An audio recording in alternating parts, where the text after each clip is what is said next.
कहानी है मुंबई की। मुकेश एक स्ट्रगलर एक्टर था।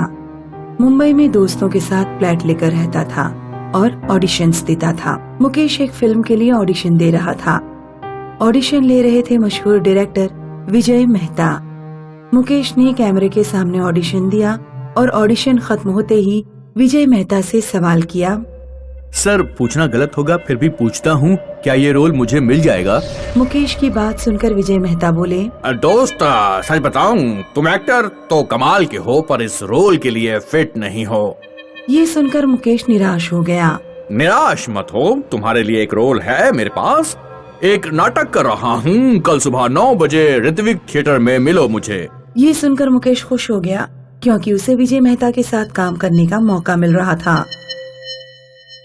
दूसरे दिन 9 बजे मुकेश ऋत्विक थिएटर पहुंचा और विजय मेहता से मिला। नाटक में तुम्हारा विशाल का किरदार है। सर, स्टोरी क्या है? ये कहानी आरोही की है। आरोही एक्टर बनने मुंबई भाग आती है, उसका रेप होता है, फिर उसकी जिंदगी में विशाल आता है और विशाल की मदद से आरोही स्टार बन जाती है। सर, आरोही का रोल कौन कर रहा है? बहुत ऑडिशंस लिए पर कोई खास मिली नहीं, कोशिश अभी जारी है। मुकेश ने स्क्रिप्ट पढ़ी और फिर वो विजय मेहता के साथ अपने कैरेक्टर पर काम करने लगा। काम करते करते रात के 8 बज गए। अंधेरा छा गया और थिएटर का वॉचमैन आकर गिड़गिड़ाने लगा। सर, मैं हाथ जोड़ता हूँ, बीबी बच्चों वाला आदमी हूँ, मुझे थिएटर बंद करना है, प्लीज आप जाइए। इतनी जल्दी? 8 बजे हैं सिर्फ। 1 मिनट, तुम कांप क्यों रहे हो? सर, आप विश्वास नहीं करोगे, रात को थिएटर में एक आत्मा घूमती है, इसलिए जल्दी निकलना है। मैं जानता हूँ आपको मुझ पर हंसी आ रही होगी, पर प्लीज आप जाइए। वॉचमैन की बात सुनकर विजय और मुकेश निकल गए और वॉचमैन ने थिएटर बंद कर दिया। दूसरे दिन दोपहर को मुकेश थिएटर में अपनी तालीम कर रहा था कि तभी विजय मेहता एक लड़की को लेकर आए और बोले, ये रही अपनी आरोही, ऐसी ही लड़की चाहिए थी मुझे। इसी थिएटर में खड़ी थी। कमाल की बात तो ये है कि इसका नाम भी आरोही है और ये भी एक्ट्रेस बनना चाहती है। मुकेश ने आरोही को देखा। आरोही काफी खूबसूरत थी। आरोही और मुकेश ने एक साथ स्क्रिप्ट पढ़ी और तीनों डिस्कशन करने लगे। रात के 8 बजे फिर से वॉचमैन आया और आरोही बोली, चलिए इनको थिएटर बंद करना है और मुझे भी निकलना है। तुम्हें कैसे पता कि थिएटर बंद करना है? लेकिन आरोही ने कोई जवाब नहीं दिया और वो बिना पीछे मुड़े निकल गई। इस प्रकार रोज आरोही और मुकेश थिएटर में रिहर्सल करते और रात के 8 बजते ही थिएटर खाली कर देते। आरोही बहुत अच्छी एक्ट्रेस थी। मुकेश के साथ उसकी काफी अच्छी ट्यूनिंग जमी थी। 1 महीना रिहर्सल के बाद नाटक ट्रैक पर आ गया। एक्सीलेंट, चलो 8 बजे हैं, निकलते हैं। सर, जरा मैं वॉशरूम होकर आता हूँ। ठीक है, तुम जाओ, हम दोनों निकल जाते हैं। विजय मेहता और आरोही निकल गए और मुकेश वॉशरूम चला गया।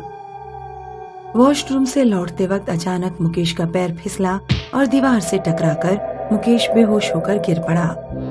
मुकेश ने जब आँख खोली तो काफी रात हो चुकी थी। लगता है काफी देर से यहीं पड़ा हूँ, अब तो थिएटर भी बंद हो चुका होगा। अचानक मुकेश ने किसी के रोने की आवाज सुनी और मुकेश डर गया। कहीं वॉचमैन सच तो नहीं कह रहा था? चलकर देखता हूँ। मुकेश वॉशरूम से बाहर रंगमंच की तरफ आया और उसने रंगमंच पर देखा तो उसकी सांसें रुक गई। रंगमंच पर आरोही भूतनी बनी हुई रो रही थी। हे भगवान, ये मैं क्या देख रहा हूँ? इतने दिनों से मैं एक भूतनी के साथ काम कर रहा था, मुझे यहाँ से निकलना चाहिए। तभी मुकेश की नाक में एक मच्छर चला गया और मुकेश जोर से छींका। छींक सुनकर आरोही ने मुकेश की तरफ देखा। हे भगवान, अब ये मुझे जिंदा नहीं छोड़ेगी। आरोही का भूत मुकेश की तरफ बढ़ने लगा।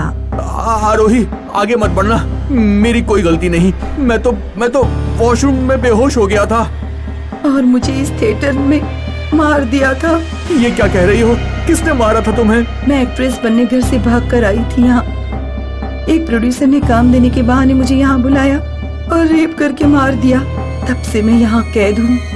तुम जिस नाटक में काम कर रहे हो वो मेरी कहानी है, इसलिए रूप बदलकर मैं अपना किरदार करने आई थी। सो सैड, पर प्लीज मुझे मत मारना, मैं किसी से कुछ नहीं कहूँगा। सॉरी मुकेश, एक बार भरोसा टूटा है, दोबारा भरोसा नहीं कर सकती। विजय सर मेरे लिए नया विशाल ढूंढ लाएंगे। तुम्हें मेरा राज पता चल चुका है, तुम्हें मरना होगा। ऐसा कहकर आरोही ने मुकेश की गर्दन पकड़ ली और मुकेश चिल्लाने लगा, बचाओ बचाओ बचाओ। आरोही ने अपनी पकड़ और ज्यादा मजबूत की तो मुकेश दम घुटकर तड़पने लगा और इस प्रकार आरोही ने मुकेश को तड़पा तड़पा कर मार दिया। अपने एक क्लाइंट से मिलने के लिए रोहन को अचानक मुंबई जाना पड़ा। रोहन ने होटल की ऑनलाइन बुकिंग नहीं कराई थी। वह एयरपोर्ट से निकलकर होटल ढूंढने लगा। दिसंबर महीने का एंड चल रहा था। क्रिसमस और न्यू ईयर की छुट्टियों के कारण सारे होटल फुल थे। काफी ढूंढने के बाद भी रोहन को किसी भी होटल में रूम नहीं मिल पाया। वो अपना बैग लेकर रोड पर खड़ा था। तभी एक रिक्शा वाला उसके पास आया। भाई साहब, होटल ढूंढ रहे हैं क्या? हाँ, क्या तुम्हें कोई होटल पता है जहाँ जगह खाली हो?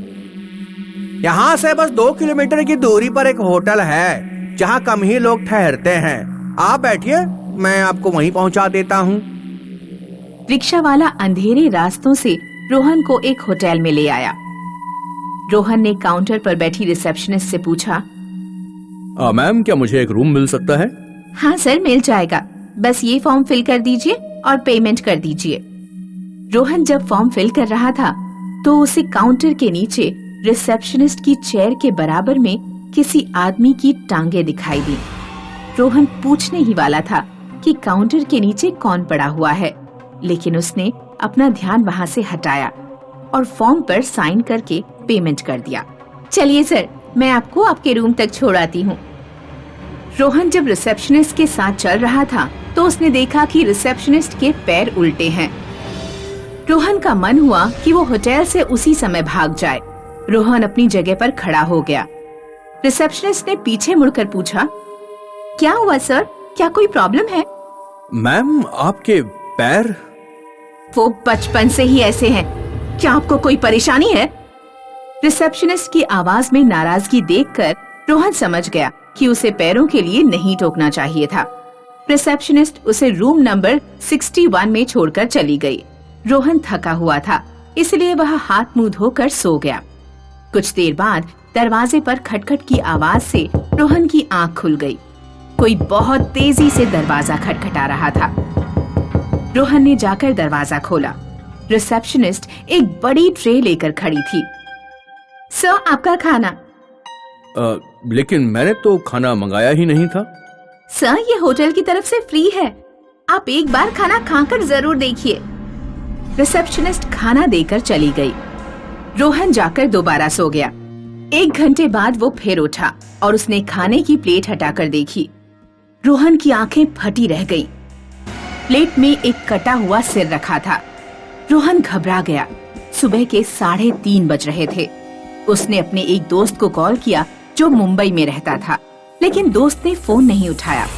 रोहन ने धीरे से रूम का दरवाजा खोला और नीचे रिसेप्शन रूम की तरफ गया। नीचे से हर 2-3 मिनट बाद किसी के चीखने की आवाज आ रही थी। रिसेप्शन काउंटर के बराबर में एक दरवाजा था। रोहन ने चुपके से उस दरवाजे में झांक कर देखा। रूम के अंदर कई स्ट्रेचर्स थे। हर स्ट्रेचर पर एक एक आदमी बंधा हुआ था। रिक्शा वाला एक एक करके स्ट्रेचर को रिसेप्शनिस्ट के पास ले जाता और ये रिसेप्शनिस्ट हर आदमी की गर्दन काट देती। अब ऊपर जाओ और रूम नंबर 61 वाले को पकड़ कर लाओ। इससे पहले कि रिक्शा वाला दरवाजे की तरफ मुड़ता, रोहन तुरंत काउंटर के नीचे जाकर छुप गया। काउंटर के नीचे एक बिना सिर के आदमी की लाश पड़ी हुई थी। लाश की बदबू से रोहन का बुरा हाल हुआ जा रहा था। वह किसी तरह मुंह बंद करके कुछ देर काउंटर के नीचे छिपा रहा।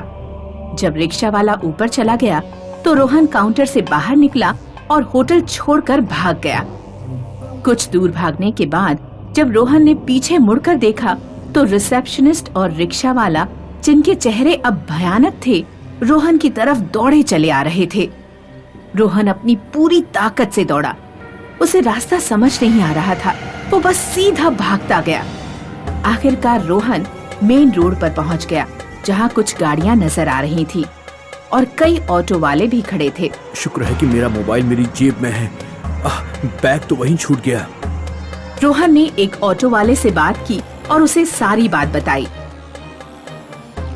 लगता है आप भूतिया रिसेप्शनिस्ट के चक्कर में फंस गए। आप जिस होटल से आ रहे हैं वो 12 साल से बंद पड़ा है। 12 साल पहले वो होटल बाकी होटलों की तरह ही चलता था। एक दिन 2 शराबी उस होटल में पहुंचे। वो किसी बड़ी गैंग के आदमी थे। होटल फुल था, इसलिए रिसेप्शनिस्ट ने रूम देने से मना कर दिया।